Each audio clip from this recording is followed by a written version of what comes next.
memutuskan bahwa kami akan berlayar ke Italia, maka Paulus dan beberapa orang tahanan lain diserahkan kepada seorang perwira yang bernama Julius dari pasukan Kaisar.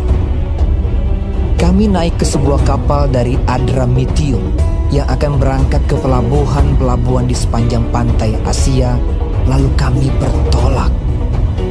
Aristarkus, seorang Makedonia dari Tesalonika, menyertai kami. Pada keesokan harinya kami singgah di Sidon. Julius memperlakukan Paulus dengan ramah dan memperbolehkannya mengunjungi sahabat-sahabatnya supaya mereka melengkapkan keperluannya. Oleh karena angin sakal, kami berlayar dari situ menyusur pantai Siprus. Dan setelah mengarungi laut di depan Kilikia dan Pamfilia, sampailah kami di Mira di daerah Likia. Di situ perwira kami menemukan sebuah kapal dari Alexandria yang hendak berlayar ke Italia. Ia memindahkan kami ke kapal itu. Selama beberapa hari berlayar, kami hampir-hampir tidak maju, dan dengan susah payah kami mendekati Knidus. Karena angin tetap tidak baik, kami menyusur pantai Kreta melewati Tanjung Salmone. Sesudah kami dengan susah payah melewati tanjung itu, sampailah kami di sebuah tempat bernama Pelabuhan Indah dekat kota Lasea. Sementara itu sudah banyak waktu yang hilang.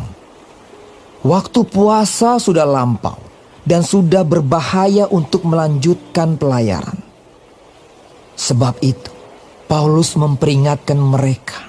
Katanya, "Saudara-saudara, aku lihat bahwa pelayaran kita akan mendatangkan kesukaran-kesukaran dan kerugian besar. Bukan saja bagi muatan dan kapal, tetapi juga bagi nyawa kita." Tetapi perwira itu lebih percaya kepada jurumudi dan nakhoda daripada kepada perkataan Paulus. Karena pelabuhan itu tidak baik untuk tinggal di situ selama musim dingin, maka kebanyakan dari mereka lebih setuju untuk berlayar terus dan mencoba mencapai kota Phoenix untuk tinggal di situ selama musim dingin. Kota Phoenix adalah sebuah pelabuhan pulau Kreta yang terbuka ke arah barat daya dan ke arah barat laut. Pada waktu itu, angin sepoi-sepoi bertiup dari selatan. Mereka menyangka bahwa maksud mereka sudah tentu akan tercapai. Mereka membongkar sau, lalu berlayar dekat sekali menyusur pantai Kreta. Tetapi, tidak berapa lama kemudian turunlah dari arah pulau itu angin badai yang disebut angin timur laut. Kapal itu dilandanya dan tidak tahan menghadapi angin haluan. Karena itu kami menyerah saja dan membiarkan kapal kami terombang-ambing. Kemudian kami hanyut sampai ke pantai sebuah pulau kecil bernama Kauda. Dan di situ dengan susah payah kami dapat menguasai sekoci kapal itu. Dan setelah sekoci itu dinaikkan ke atas kapal, mereka memasang alat-alat penolong dengan meliliti kapal itu dengan tali. Dan karena takut terdampar di beting Sirtis, mereka menurunkan layar dan membiarkan kapal itu terapung-apung saja. Karena kami sangat hebat diombang-ambingkan angin badai, maka pada keesokan harinya mereka mulai membuang muatan kapal ke laut.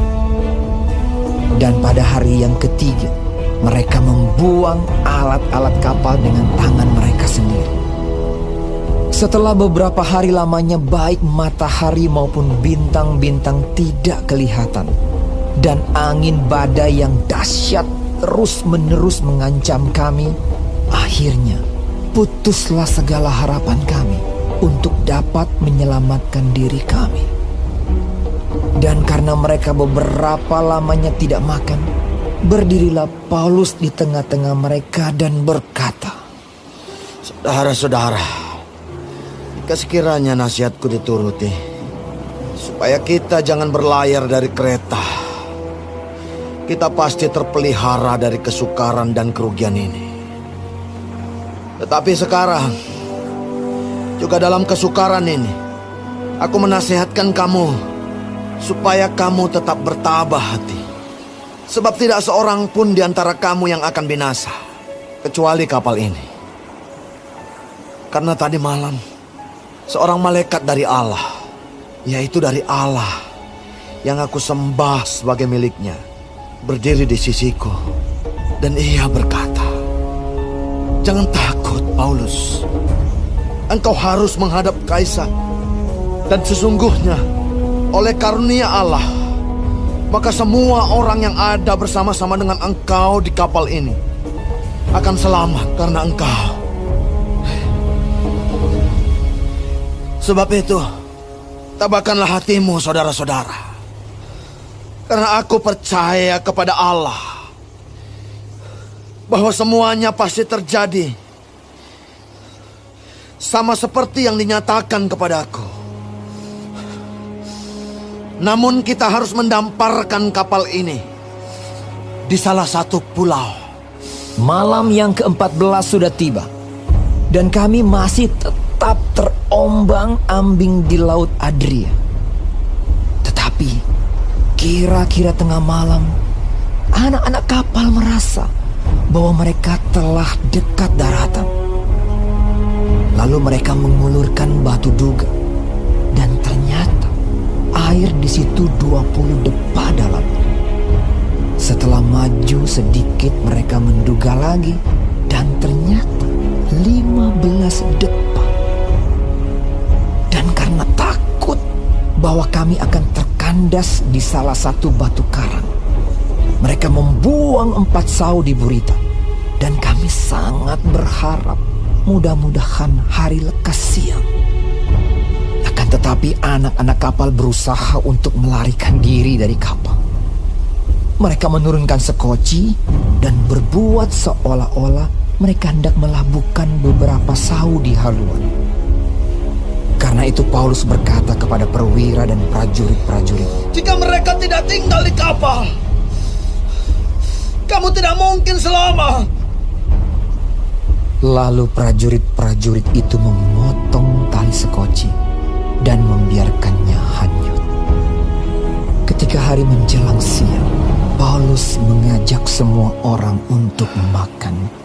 Katanya, "Sudah 14 hari lamanya kamu menanti-nanti saja, menahan lapar, dan tidak makan apa-apa. Karena itu, aku menasihati kamu, supaya kamu makan dahulu. Hal itu perlu untuk keselamatanmu. Tidak seorang pun di antara kamu akan kehilangan sehelai pun dari rambut kepalanya." sesudah berkata demikian, ia mengambil roti, mengucap syukur kepada Allah di hadapan semua mereka, memecah-mecahkannya, lalu mulai makan. Maka kuatlah hati semua orang itu, dan mereka pun makan juga. Jumlah kami semua yang di kapal itu 276 jiwa. Setelah makan kenyang, mereka membuang muatan gandum ke laut untuk meringankan kapal itu. Dan ketika hari mulai siang, mereka melihat suatu teluk yang rata pantainya. Walaupun mereka tidak mengenal daratan itu, mereka memutuskan untuk sedapat mungkin mendamparkan kapal itu ke situ. Mereka melepaskan tali-tali sau, lalu meninggalkan sau-sau itu di dasar laut. Sementara itu, mereka mengulurkan tali-tali kemudi, memasang layar topang supaya angin meniup kapal itu menuju pantai. Tetapi mereka melanggar busung pasir dan terkandaslah kapal itu. Haluannya terpancang dan tidak dapat bergerak, dan buritannya hancur dipukul oleh gelombang yang hebat.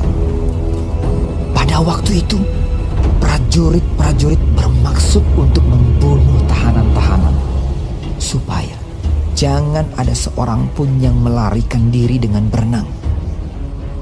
Tetapi perwira itu ingin menyelamatkan Paulus. Karena itu ia menggagalkan maksud mereka dan memerintahkan supaya orang-orang yang pandai berenang lebih dahulu terjun ke laut dan naik ke darat, dan supaya orang-orang lain menyusul dengan mempergunakan papan atau pecahan-pecahan kapal. Demikianlah mereka semua selamat naik ke darat.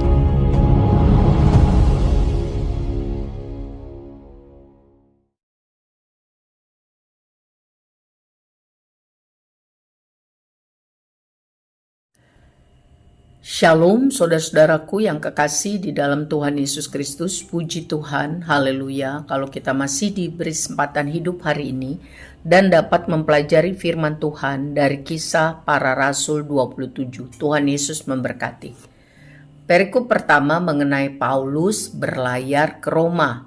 Sesudah itu kita lihat mengenai kapal yang ditumpangi Paulus kandas.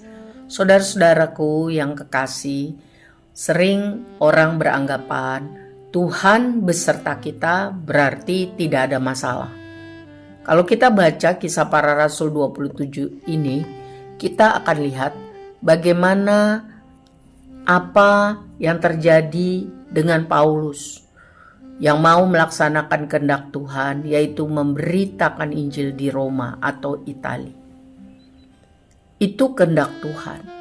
Paulus harus berlayar ke Roma bersama dengan orang-orang tahanan, ya, yang akan dihukum mati, dieksekusi dengan cara bertarung dengan binatang buas di Roma. Apa yang Paulus alami? Ya, tidak mudah. Ya, dia harus berpindah dari satu kapal ke kapal yang lain, dan alam juga sangat tidak bersahabat, sehingga perjalanan yang ditempuh lebih lambat. Suasana juga tidak nyaman. Ada banyak kekhawatiran tentang badai.